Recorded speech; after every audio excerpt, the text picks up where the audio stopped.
All right, what's good, everyone? Welcome back to Well Talk. I'm here with my boy Aaron Acosta.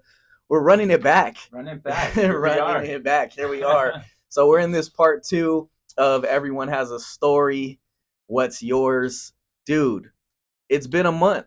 It's been a month and a lot has happened. A Let me lot tell has you, there's been a happened. lot of transitional stuff going on recently. Yeah, So yeah, there's some things going on that we can share for sure. for sure. So just to kind of give a quick recap for everyone that's tuning in, obviously Aaron and I had a good discussion in the last episode about life and just transitions and overcoming adversity, being able to be resilient. We highlighted, Aaron, a lot of what you've overcome and what you've been able to do as an individual. We talked about therapy hmm and even from the Latino community and us being Latinos and really just opening up and sharing about our experience in that. So there's a lot to A lot, yeah. recap there, but if you have not heard the first episode, go listen to that first Check it out. episode. Check it Yeah, out. yeah, There's a lot in there that's important to hear, especially continuing on what we're gonna talk about today too. So definitely. And I think it was really cool to not only get so much feedback from people about their thoughts on the episode, but we just yeah, we want to continue to talk more about some of the things we discussed. And so, dude, thanks for taking time to come on and run it back. I'm no, thank you, excited. man. I'm happy to be here. It's Yeah. exciting when you were telling me we're gonna do a part two. I got super excited. I got Yeah, super excited. for sure, man. Well, same. Like I said, the vibe was really cool, and it was just a really good dialogue. I think just really not only from two individuals, but two individuals that are family. Mhm. And I think this is something that really stands out to me is just, hey, we can come on here and talk and chop it up. Yeah. Yeah. Yeah, So just like casual conversation, but making sure we deliver those points that we want to talk about as well.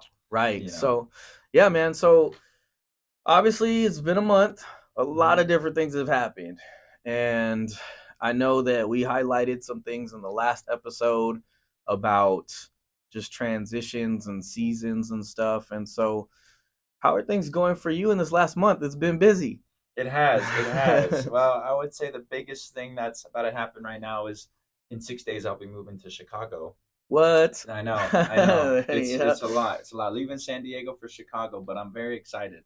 It's going to be Yeah. a whole new experience. Yeah. So I received an internship at this institutional real estate firm called Cabrera Capital. Okay. I'll be a research intern there for 6 months, hoping that it goes really well. I love the city, and hopefully it turns into something full time. So I'd love to stay there and pursue that, but Yeah. time will tell. Yeah. But I'm very excited. It's going to be a new job, new experience, new city, new people, Yeah. which is going to be a lot, but that's something that I'm looking forward to.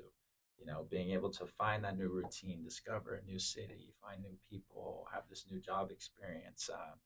It's something to definitely look forward to, Uh-huh. and just kind of grow. And For I think sure. there's going to be a lot of growth in these next 6 months. They told me that when I approached this job, in their words, I should approach it like a sponge. Mm. Just going in there every day, absorbing as much knowledge and information as I can.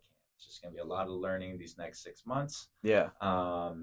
which is really great. Kind of going back, I think I mentioned this on our last podcast, but that was kind of my approach when I obtained my real estate license. Mm-hmm. Was I necessarily didn't really want to be a real estate agent, but my whole philosophy behind it was just trying to obtain as much information as I could about the real estate market and just what that looks like. Yeah.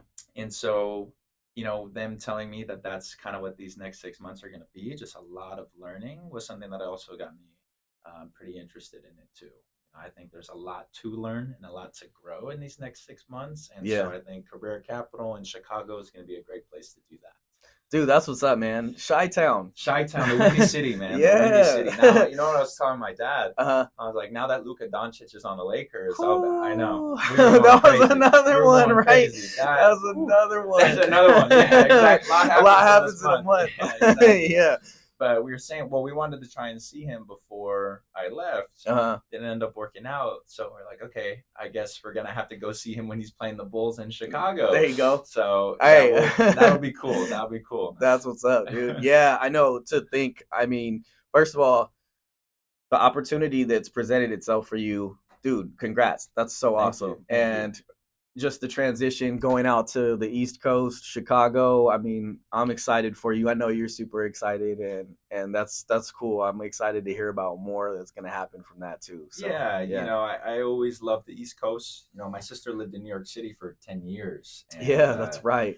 besides Los Angeles, I would say New York City is probably the city I've gone to the most. I Mm, mean, maybe Las Vegas, but that was because of basketball and other stuff like that. But right. really, New York City was the other city that we loved and tried to go to as much as we could. Yeah, And so we always loved the East Coast as well. And so I also love cities. I'm a for total city sure. guy, and I've been to Chicago a few times. But like I said, I was there for business conferences or for basketball, and so there's always some sort of itinerary that I had to follow when I was Hmm. there, and never actually got to really check out the city, Yeah, which is also something I'm really looking forward to. So it's just going to be a whole lot of new experiences, and that brings I'll be real, brings some anxiety, but it's good yeah, anxiety, good anxiety. It's for it's sure. it's going to be cool for sure. Yeah, that's yeah, and I think the new chapter, and we were even talking about that in the first episode, like different chapters of life and the next chapter and all of this and what you're planning to do and setting yourself up for is Mhm. success. And there's a bright future ahead for you. I already know that. And the sky's the Thank you. limit. So, dude, with this, like you said, a little bit of anxiety, uncertainty with moving to a different city, Yeah. kind of, obviously different state, but Yeah. but Yeah. all of that. I mean, what's the plan for you to kind of just stay, you know, not only focused but take care of yourself Hmm. and moving forward with even wellness, and we highlighted that a lot in the last episode, but For what's sure. the plan moving forward? Well, funny enough, today was actually my last therapy session with obviously my therapist here in San Diego. He obviously can't go on to Wow. Illinois because of his license. Yeah. Welcome to America, right? Right. Um, Yeah. and so today we were kind of talking a lot about what I had learned from him these last 2 years and Yeah. what I really want to take away from that and continue to bring to Chicago, Uh-huh. which I would say the biggest points that I was making to him with about therapy overall Yeah. is when I was first getting into it. I'll be real, I didn't really know what I was getting myself into. I kind of had a set expectation for, these are the things I want to work on, Yeah. so at the end it's going to look like this. This is going to happen. It's going Mm. to be resolved, and what I really learned about it was a lot of it was acceptance, you Mm. know, doing what sometimes that's just who we are and accepting that and being able to find ways to work with that with Mm. a self care routine, Yeah. which can be anything, in my experience, it's usually just kind of ending the night with journaling or just some soft music meditation. I've actually been doing a lot more yoga stuff too. So Nice. it's a Yeah. little more of a mental state for me, just finding that relaxation and kind of easement in my head. Yeah. But something that came out from doing 2 years or so of therapy was there was a lot of unexpected things that came out too for the better. Mm. A lot of lessons and just different viewpoints that I never really would have considered if it weren't for the therapist. Mm. To kind of put it in an easier context, connecting it to a well-known phrase, seeing the glass half full, Yeah. not empty, right? Yeah. But obviously in the context that we were discussing and what I would like to work on, And so, kind of as I said, there were a lot of lessons that I learned that I wasn't really expecting, which was what was really cool about it. Hmm. That was what was really eye opening with my experience in therapy. Definitely. And so, going to Chicago, I'm going to be able to settle in, figure out that routine, Hmm. which I think a lot of my self care is going to follow kind of the same patterns Yeah. regarding just being able to end my night, kind of prepping my head, just relaxing Hmm. through meditation, journaling, music, that kind of ordeal. But eventually, when the time's right, I think I would like to find another therapist out there. For sure. It's just, I think it's a great thing just to have in your routine, Yeah. just to have somebody to talk to, an unbiased person to talk to. Yeah. And like I said, there were things that I took away from it that I wasn't expecting, Right. Yeah. and that was something that I really just appreciated and valued a lot. Made sure to tell him that this morning. Hmm. Um, and so being able to have those unexpected lessons, I think are is something that I would like to continue to experience and to learn. And so when the time's right, I definitely would like to find a therapist out there in Chicago. Like Yeah. I said, it'll just have to be after I settle in and really establish myself there first. But Yeah, I would like to start that again as well. definitely. Well, congrats on finishing up in Yeah, that thank you. with just closing out that, and like I say, I always tell people therapy's work. It's a lot of work. And so anytime there's like a closure there and it's a transition, it's always a congratulations for like, hey, you did a lot of work, right? And I think that's huge. And the fact that going into this next chapter that you have not only tools for the future, but you could still continue to seek out support if you needed to, just because it's good to have a non-biased, Absolutely. person to talk to that's trained, professional, licensed, Hmm. any sort of support like that.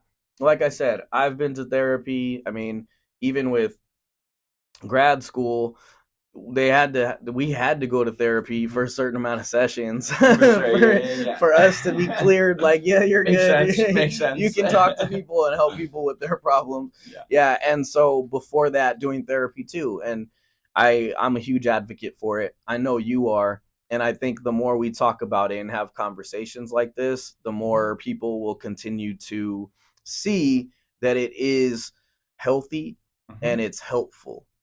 It's healthy and it's helpful. And I mean, just the fact that you've taken so much from it and you're going into this next phase is so huge, you know? Absolutely. And, kind of connecting it to our first podcast, Mhm.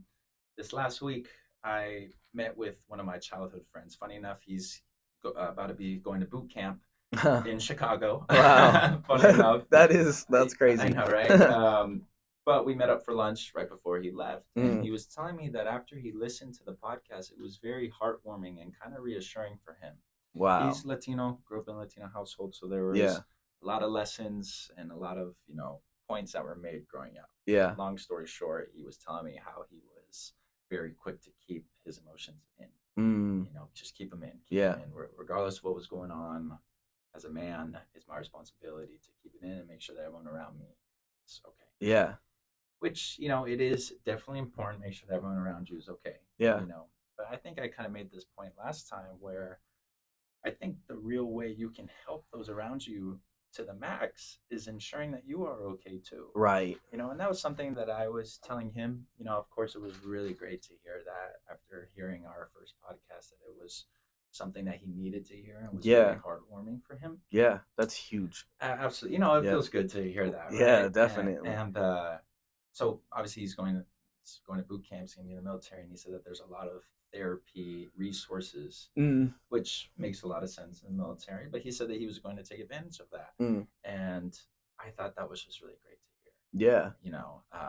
That just in my experience, keeping things in can be very toxic, to yourself. For sure. And it seems a little odd to be saying, "Oh, I'm going to therapy. I need to let all these emotions out," right? Yeah. But that's just from those social stigmas, Right.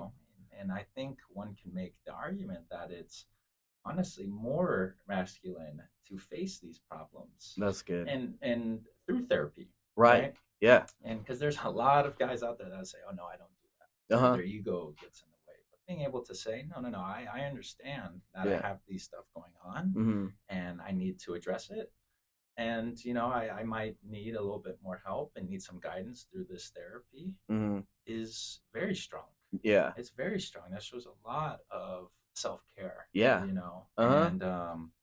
and so it was a great conversation I had with him. We were catching up, and Yeah. obviously he was telling me a lot about his experience going to boot camp and in the military. But we spoke briefly about the podcast and how that made him feel and what he wants to use therapy for in the future. And I just thought it was really great to hear that, That especially since he was feeling that after our podcast, right? Yeah, man. That's so awesome. That's what this is for, these types of discussions. And even bringing up what you just did, I mean, even having the self-awareness to just say like, "Hey, it's beneficial to do something like this for myself." in the future, it's for the future, but it's also for the present. It helps in so many different ways. And you see how many different people we can impact by just having these types of discussions. Mm-hmm. And the mental health just aspect and component of all of this is huge for not only males but males that are Latino as well. Like Mm-hmm. you said, when they're brought up and it's like we don't feel, we don't talk about feelings, we just push through it and just that's it, right? That's not healthy. Definitely And not. it's not, we're not designed to bottle things up. We just are not. Cuz I'll tell you this right now. It will come out Oh yeah. somewhere. Mm-hmm. And you know what's crazy too is a lot of times it takes somebody to another person to point it out and be like, hey, I think I see it coming out in here, or I see it coming out this way. Mm. And usually that's either a friend or somebody you know, or a therapist that's like, seems like there's some things that maybe you're coming out. There's a pattern, right? There's a pattern. Let's look back, right? Yes. And bringing that insight. But dude, yeah, there's nothing wrong with talking about your feelings. There's nothing wrong with being a man and sharing what's going on. And like you said, I think it makes them even stronger, or makes a person even stronger because you're more self-aware. Yeah. And to be honest, I don't know. Just doesn't really make sense to me why it's such a big deal to talk about Oh your man, feelings and emotions. Like, why is that I such a know big deal? Where are these social stigmas? Maybe that's just because I'm from my generation, but it just never made sense to me on for why sure. it's a unmanly thing to not be able to say, "Hey, I'm kind of struggling with this right now." Right. What's wrong with that? There's nothing wrong with that, dude. That's what's so, and I love that your generation is focusing in on that now even more, because somewhere it got lost in translation. Mm. Unfortunately, somewhere down the line, it was like this negative stigma that people held. It's like, Mm. you don't talk about how you're feeling. You don't share about it. You don't process it. You don't get support. You don't get help. You just do it, Mm. And man, it just, that just resonates so much with me what you just said. Like, why is it such a Why bad is it a whole thing? thing? Why is this a Like, whole thing? yes, No, why we're is it even a humans. Like, thing? yeah, we're Yeah, males, but we're humans, right? right. We feel, we have Yeah. emotions. And I tell people that all the time. And even the work that I do and that I've been doing, that's one of the first things that comes up in sessions or meetings with males is, dude, do you have emotions? Do you get feelings? They're like, yeah. I'm like, see, we're human.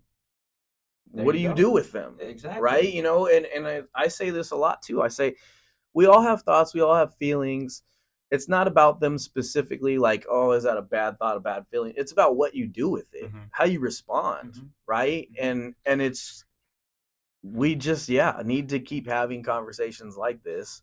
And what you said there just kind of made me think about what I was talking to my therapist today. And kind of what I was talking about, that expectation about, oh, I'm gonna resolve this. This is not gonna be an issue after therapy. Well, no, no, no. You are who Yeah, you are, yeah, right? You have those emotions, but what are yeah, you gonna do with those emotions? right, That's what I was really learning in therapy is, I'm gonna have the good feelings, I'm gonna have the bad feelings, yeah, but when those bad feelings come, what am I gonna do with those feelings? exactly. You know, Hmm. and like I said, that was where that expectation, oh, those bad feelings aren't going to come anymore. Unfortunately, they're going to come. Right. That's life. Yeah. But what are you going to do with that? Yeah. How are you going to approach that? There's a way to, in a sense, resolve it, Hmm. but in a more efficient, healthier sense. And Yeah. keeping it in, not telling people, it's not it. Exactly. And And yeah. yeah, go ahead. No, for sure. And I think it's important to highlight that to say, I wish I could say that you'll never have an uncomfortable feeling again, Right?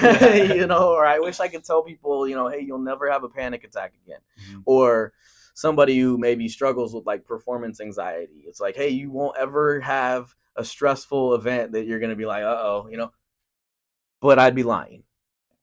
Now, just because it can come again doesn't mean you just give up. It means that you now have strategies on how you can respond to those moments, And that's that strength. When that Exactly. anxiety comes, it's okay. It's here, Yes. but I know what to do now. Exactly. And identifying it, right? Mhm, And knowing mhm, what it is that is happening. mhm. Cause like, sometimes you get a sensation where you're like, uh-oh, like I feel like I can't breathe, or like I'm dizzy, or I'm shaky. What is that? And it's like, hey, you might be having a lot of stuff that's going on. And that's where it comes into play about helping others too, right? Exactly. So it's someone, maybe it's a close friend or whatever it is experiencing maybe similar things that you have with, I don't know, performance anxiety. They have, I don't know, some sort of on-stage speech that they have to do, and they're nervous Right. about singing in front of a huge audience. Yeah. Well, I had a similar experience. I was feeling that anxiety too, but this is how I dealt with it, and it helped me a lot. Yeah. Obviously, it's different for everybody, but you can at least give some insights to them on how you dealt with it, right? How are you supposed Exactly. to do that if you keep all these feelings in? You're Yeah. gonna say, "Oh, I have this. Oh, I had it too. Good Right. luck." Right? Exactly. Like, Exactly. no, I had it. This is Yeah. how I did it. Maybe it could help you. Yeah. This is you know what I mean, right? This Yeah. is how I dealt with it. Hopefully, it can help you out. Yeah. So that's where it becomes a little more applicable to helping others once you know how to take care of yourself. For sure. Right. Right.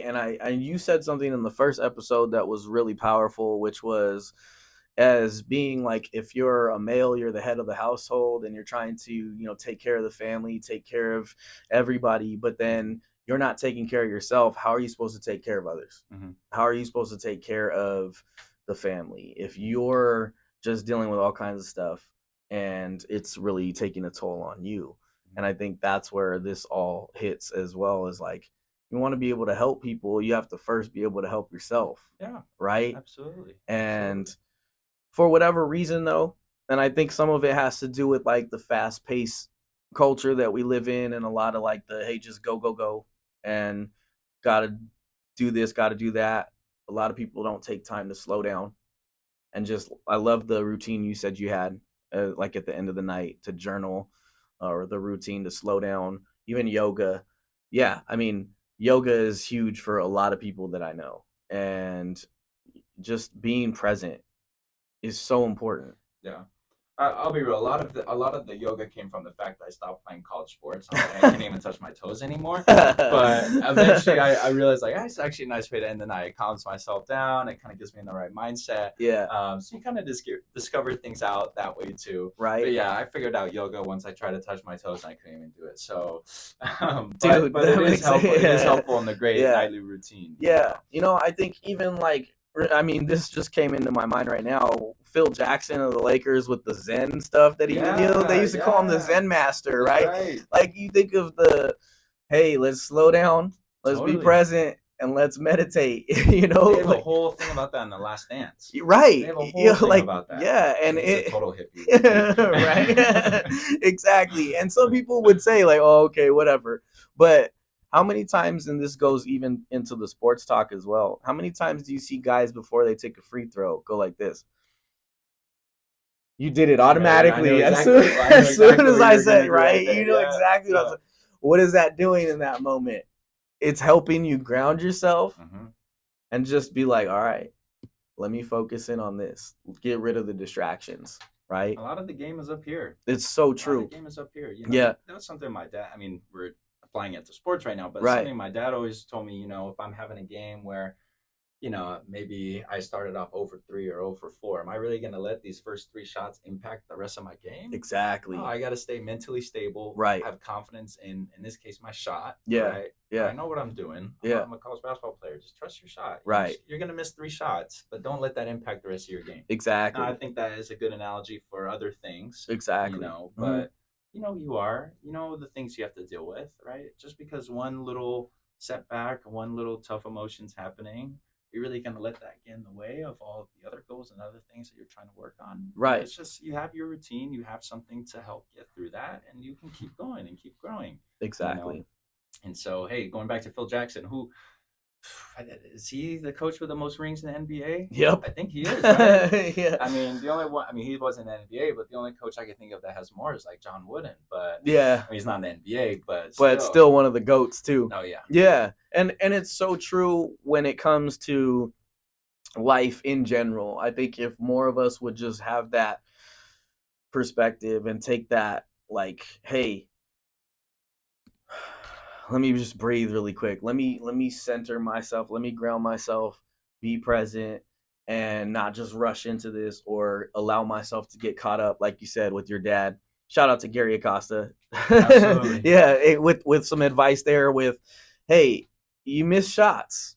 Like, That's part of the it's game. part of the game. It's just like it's life. Like you're gonna make mistakes. You're gonna have things that are setbacks, and it's not what that does in that moment. It's how you respond to it, right? I mean, you're gonna stop doing something because you messed up or you failed once or twice, or no, you got to keep pushing forward and keep That's putting how in you work. learn. That's how you grow. Exactly. That's literally what failures are for, Yeah. just to learn and to grow. Yeah, and that's the growth part is huge. It's how you develop and you learn how to adapt Mm-hmm. as well for future stuff.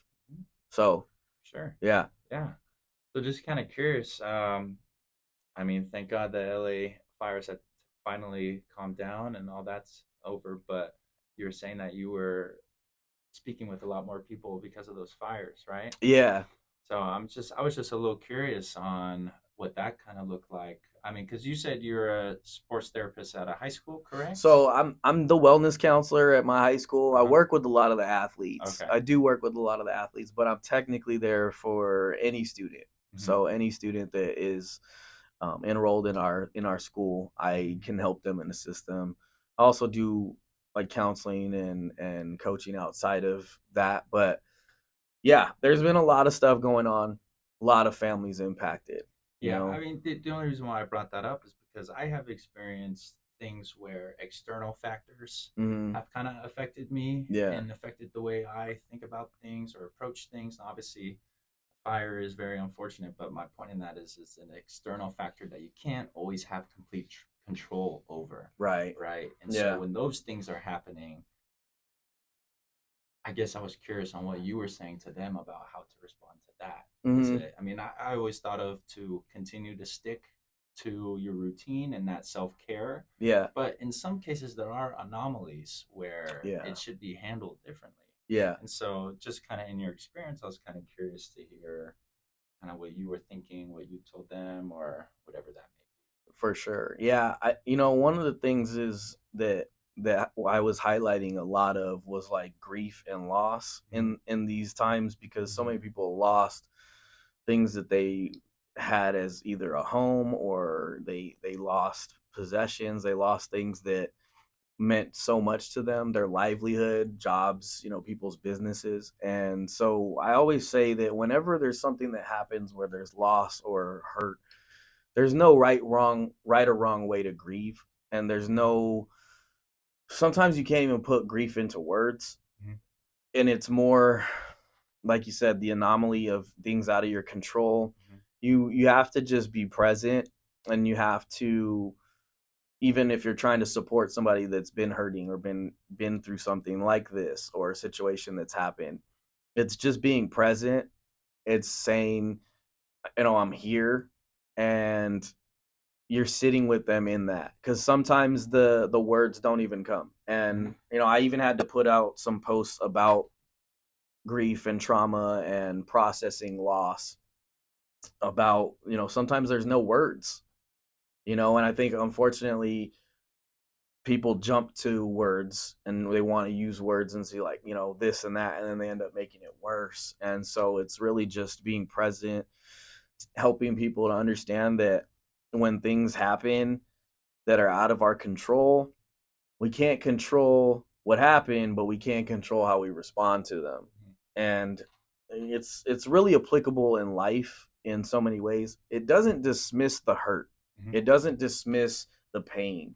And I often say this to people as well. I say, like, when you hurt, I hurt. Like, that's empathy. Yep. Like, when you hurt, I hurt. And I think people, when they hear that, they get like this insight of, wow, like there's like an answer of like, here, feel good from this. It's more just like, let's be present, Mm-hmm. let's sit in that. And yeah. I really liked that word empathy. Yeah. You know, I feel like I've always felt I'm a pretty empathetic person, Hmm. but it's just kind of crazy to me how, in a sense, empathy is kind of rare Yeah. nowadays in a lot of aspects, Uh-huh. And that was also something that was pretty confusing or foreign to me. Mm. I just think empathy is such a strong trait, characteristic to have. Yeah. It just shows how much of a caring person you are, where you're also able to recognize that other people go through their own things as well, and that you want to be there for them because you care about them. There's someone close. I've experienced something similar, so I kind of understand what they're going through. Or Yeah. you just have a big heart. You just feel bad for this person, right? Yeah. And you want to be there for them. And it just was always so weird to me that empathy in certain areas is kind of rare. I don't know. I I think hear I've you. I've noticed that a lot more recently, Mm-hmm. but that was always something that was just so. I think honestly that was a trait I learned a lot from my parents. Mm. I mean, a lot of what they do is to help others. I mean, Yeah. that was kind of the philosophy behind a lot of what my dad does for work is about helping others and connecting others. Right. But it was just so weird to me that empathy can be such a rare thing to find nowadays, Mm-hmm. and I just couldn't understand that. Yeah. Don't we all want to helping each other and showing that we all feel good? And Yeah. it's just why is that so hard to find in certain areas nowadays? It's pretty weird. It is. It's a tough spot to sit in and be like, what's missing here? And I think unfortunately so many people have become cold and kind of just callous, and in a lot of ways it's because they've maybe been through so many different things that they've just Mm. kind of shut out their feelings, and then they don't feel anymore. And you have so many people now that are self-medicating, and I say that in like whether it's substances or things like that. They're numbing themselves because they don't want to feel anymore. Mm. And so when you try and have somebody step into that, hey, I'm here, I'll feel what you feel, it's like I Mm. can't go there. Mm. I don't even feel what I feel. Mm. How am I supposed to feel what you feel? Mm. And I wish we could really, tap into highlighting that more. And I think it is about, just advocacy for that, for like sharing what empathy is. And it's essentially sharing in somebody's experience. But sometimes people become overwhelmed with it because it's like, nope, I don't want to go there, Yeah. you know? Yeah. And I like that your heart is about that as well, though, that you see like, hey, we need more empathy in this world. Yeah. So honestly, now I have another question. Like when you're in that scenario where empathy is a little much for somebody, what is your response to that? Because it's in that scenario, this hypothetical scenario, I would still love to help that individual in any way that I can. Yeah, But if they kind of push away that empathy, how can I be there for that individual? for If sure. that makes Yeah, sense. definitely. When somebody is struggling with being able to empathize, or they don't really even know how to step into that and step into empathy, one of the first things I would say is let's try to view this from the other person's perspective. So let's try to put ourselves in that other person's story Mm-hmm. as like they are the main character in their story, and now you're trying to fit yourself into that role as to what it would be like for them. And then you sit with them and say, what's that like for you? Now they might not get it the first time, you might not get it the second time. The more you do that, the more you invite somebody to say, I'm now taking on another person's perspective, Mm-hmm. I'm now taking on another person's feelings, I can now see how that might affect somebody, Mm-hmm. or I can now feel how that would maybe feel to somebody else. If you can do that, you can do things like even role playing, where you have somebody literally sit and play that role of like, hey, I am now you, you are now me, and I'm trying to take on what that means. That's where I would start. The perspective is where you want to highlight for people and say, hey, let's look at it from where they're coming. Like, when people have those discussions, like, where are they coming from with that? And then you're like, well, let's look at it from their point of view. And you take those things on and you say, this is what I see here. And then it's having like the non-biased, you got to be objective, Mm-hmm. because, you know, if you have your own self biases or biases that are going to stay there, then it's going to defeat the purpose. You have to let go of it all. Yeah. And I don't know if that kind of helps summarize from that question you were asking, but I mean, I think having somebody really take on that perspective of the other person is where you would start. That would be like kind of that first steps of empathy. But what if there's someone that is pushing that away? Mm-hmm. Someone that is kind of what you were saying, maybe trying to numb their feelings, and when someone comes in to say, "Hey, like I'll be here for you," and say, "No, no, no, like I don't need that right now. Yeah.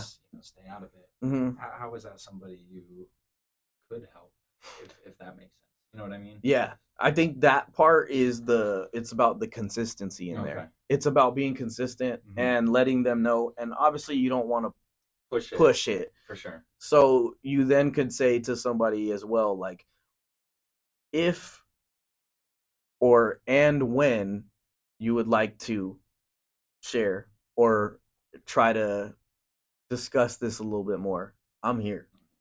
And it might never happen.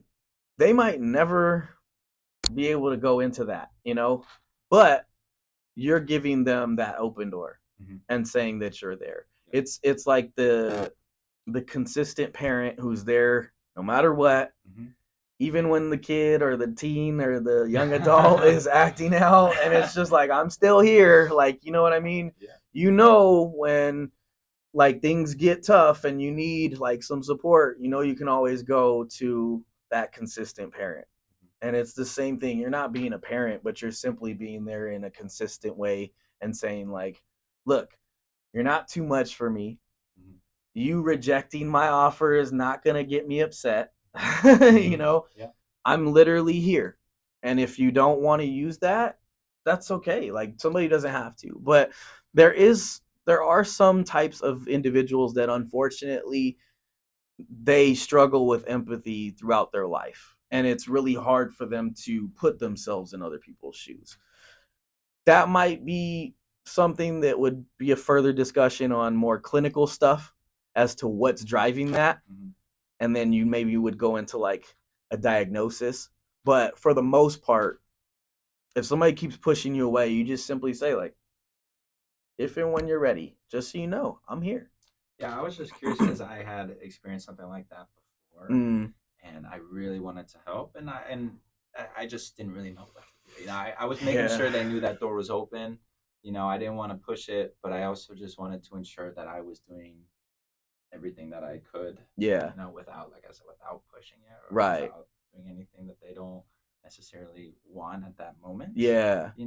But I wanted to still be able to say, okay, at least they know I'm there, that I would be there to help them if needed. Yeah. So I was just kind of curious to hear what you would say, because I have kind of been in that scenario before, and there were times where I was thinking, I'm not really sure what to do right now, to help them. Yeah. So that was nice to hear, kind of hearing the common theme of consistency. Yeah, right? For sure. And I think unfortunately people try to force it too many times, and that's where people end up saying, like, just leave me alone. Like, that's it, get away from me. Yeah. And it's not until you can let somebody see that you're not in it for like yourself, to like give yourself props, like, cool, I just helped somebody out, right? You're literally there because you're trying to help somebody. And I think that's the big part. And I say we because sometimes I can do that, where hey, well, how can I help? And then it's like, right now there's nothing really that you can do, but wait, no, how can I help? Like, just stop, dude, leave me alone. There's a time and a place. For sure. And something I was going to say right there too, sometimes that person does need that alone time. Exactly. And that's where you have to respect it, right? And that's, it goes back to, and here we go again with like parenting. It's like when that parent is working with that complicated teen or young adult, and they're like trying to like force themselves on them and be like, you need to talk to me right now. It's like, you're not going to be able to reason with them. Right? It's not going to work, right? You got to wait for them to have that time. Just let them be for a bit, and then say, hey, look, when we're more level-headed and we can actually like focus in on, let's chill and talk in a more like productive way, let's have that talk, right? Yeah, and kind of going back to what you were saying earlier about being objective, I think that's also where therapy can Exactly. come into play, Yes. right? Yeah. Having that unbiased source. These people are licensed; they know how to handle it. They're not allowing their own emotions get into it. They Right. know how to handle this Yeah. through the school and the whole process they did to get licensed, Right. and Right. so having that objective resource through therapy is something that's really important to have, especially in my experience. For sure, dude. And I think, like, as you pointed that out, like, they're not gonna let their emotions and stuff get, taint or like influence. I mean, I can speak on behalf of therapists, the ones that have like quality training and quality schooling. You're trained to make sure that you keep your emotions like in these compartments of like, hold on, wait a minute, I'm starting to feel this. Is that me being like, and they call it counter transference. Mm. That's something that you feel where you're like, it's triggering you, but you don't know what it is. And then you're like, I got to figure out what that is about this client that's causing me to get upset. And I don't know what it is. Like then you got to do your own work. Oh, okay. But like you're trained, like people are trained. So it's a different type of discussion where you're not coming in with somebody that's going to be like, will you just talk to me, like like there's differences there. And yeah, I think that's why the advocacy for people from any background and any age, any culture, like there's cultural differences as well, to be able to say it's okay to go to therapy is so huge. And I like, dude, shout out to not only you, but your generation too, because your generation is advocating for it. I see it. It's important to have. Yeah. I'm glad that that's happening. I hope, going back to consistency, I hope that stays consistent. Yeah, for sure, man. Because it's important, man. Yeah. I think also with everything like social media, where you can just see some crazy news every day. Yes. Every day. Yeah, unfortunately, it can right? be a lot. It can be a lot. Yeah. And so, it's important to be able to have those resources of self care, Yeah. and mental health. Yeah. And so, yeah, man. Cool, dude. Well, like honestly, man, running it back has been awesome. And I'm like super excited for all that you're getting to do in this next chapter as well. And I want to give you the opportunity. Anything else that you wanted to just highlight or share, or you're gonna be, wow, in a couple of days you're gonna be in Chicago. So whole new thing. Yeah, yeah. Well, I think something that I'll definitely keep you updated with is my experience in Chicago and what my self-care routine is looking like. Definitely. Because I'm gonna, obviously the main basics of it are gonna stay the same, but right. a whole new environment. Yeah. Whole new people. Yep. There's a lot of factors.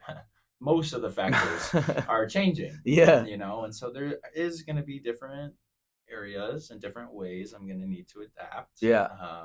But like I said, the basics will stay the same, but I will have to find a way to keep those habitual traits and routines to stay there. For sure. In this new environment. So I'd love to keep you updated on that. Yeah, for sure, man. And stay, obviously, we'll stay connected for sure. But just, the updates and how things are going out there, and maybe we'll have a follow up in a little while and see how things are going from Zoom in Chicago. Yeah, man. Yeah, have a Zoom episode.